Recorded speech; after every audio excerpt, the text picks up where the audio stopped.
When my son came out of detox, we couldn't find a psychologist, we couldn't find a psychiatrist, we had nothing. So we went home, and his girlfriend and I helped him through the next few months of withdrawal without support.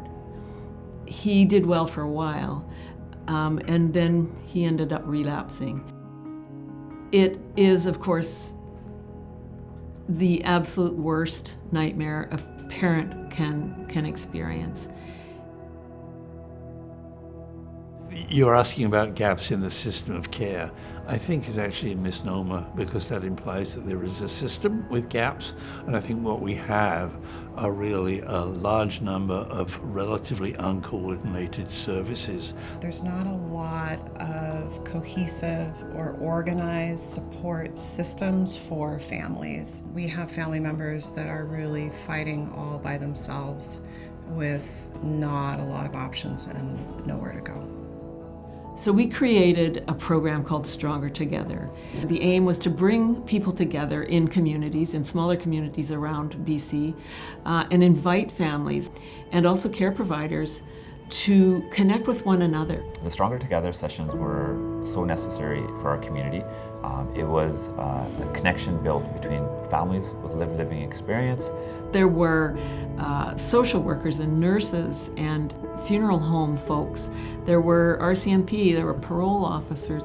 These folks had never sat down together. Why is it important to have families and caregivers there? Well, substance use is still quite stigmatized. And that stigma and that discrimination has meant that we don't treat people very well. So bringing that out of the shadows, destigmatizing it, giving a human face to individuals and their problems, that is a huge contribution that people with lived experience and their family members can make. That this is something, addiction and problematic substance use affects everybody in society.